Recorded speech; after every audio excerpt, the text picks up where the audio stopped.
Hello बच्चों, पिछले class में आपने पढ़ा था द्विगु समास और आज की क्लास में पढ़ने वाले हैं कर्मधारय समास। और जो लास्ट वीडियो कल आएगा उसमें तत्पुरुष समास पढ़ के ये समास हो जाएगा ख़त्म। फिर जो अगली वीडियो बनेगा वो क्लास 10 के बारे में बनेगा, जो बिना किताब पढ़े हुए हैं। बिना किताब पढ़े हुए सिर्फ हिंदी व्याकरण से हम लोग 85+ मार्क्स कैसे ला सकते हैं बिहार बोर्ड क्लास 10th में। तो चलिए हम आज पढ़ने वाले हैं कर्मधारय समास के बारे में। तो सबसे पहले जानेंगे कर्मधारय समास का डिफिनेशन क्या होता है। कर्मधारय समास, कर्मधारय समास किसे कहते हैं। तो इसका डिफिनेशन है,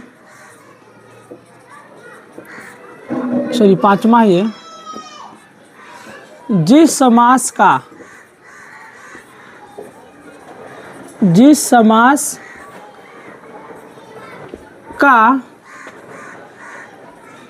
पूर्व पद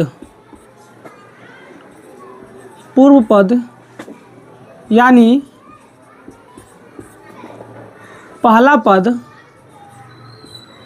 पद विशेषण की तरह कार्य करता हो, विशेषण की तरह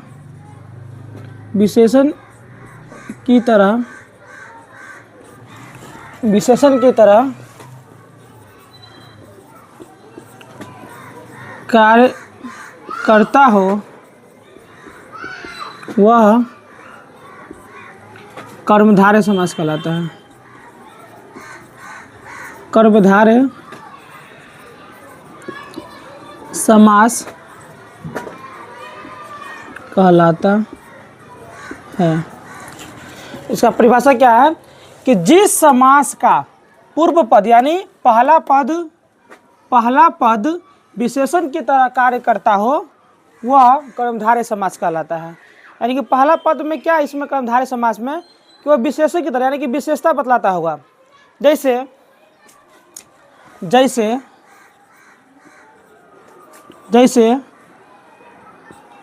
हो जाएगा नव युवक। जैसे देखिए इसमें दो पद है कि पहला पद क्या है नव और दूसरा पद क्या है युवक।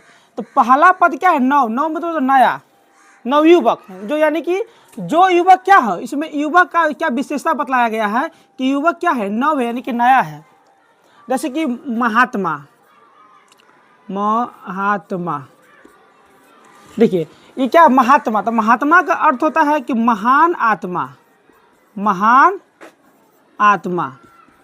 यानी कि देखिए इसमें क्या है, आत्मा की क्या है विशेषता बतलाया गया है, यानी कि जिसमें क्या है पहला पद किसी शब्द का विशेषता बतलाता हो, वो कर्मधारय समास कहलाता है। तो देखिए जैसे कि हम विग्रह करके सबका विग्रह करेंगे। देखिए विग्रह करते हैं।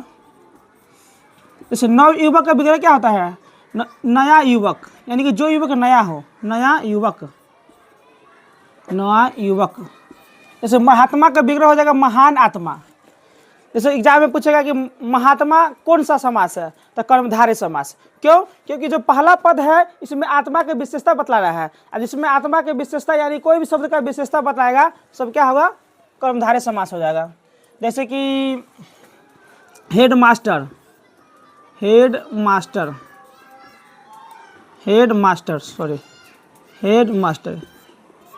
यानी क्या, जो मास्टर हेड हो, यानी कि जो मास्टर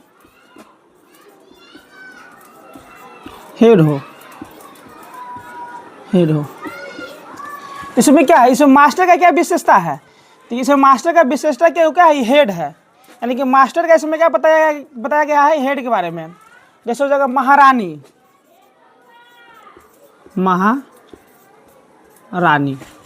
तो महारानी का इसका विग्रह क्या होगा, महा का मतलब होता है महान, यानी कि महान रानी। एग्जाम्पल सब लोग क्लियर हो गए हो कि कोई शब्द के जो पहला शब्द रहता है, पहले शब्द लगा रहता है, यानी कि पूर्व पद होता है, वो क्या है कि विशेषण की तरह कार्य करता है। और जो विशेषण की तरह कार्य करता है वो सभी क्या होगा, कर्मधारय समास कहलाएगा। ठीक, तो जैसे कि हम एक दो और देते हैं, आप लोग विग्रह करके इसका बताइएगा कमेंट बॉक्स में। जैसे हो जाएगा परमेश्वर, परमेश्वर, लाट साहब, लाट साहब, छुट भैया, छुट भैया, ये सब का विग्रह करके आप लोग कमेंट बॉक्स में कीजिए कि इसका क्या होगा, इसका विग्रह, और ये सब कौन समास है। ठीक है, आज के लिए इतना ही, मिलते हैं कल की वीडियो में। Okay, good bye, see you tomorrow.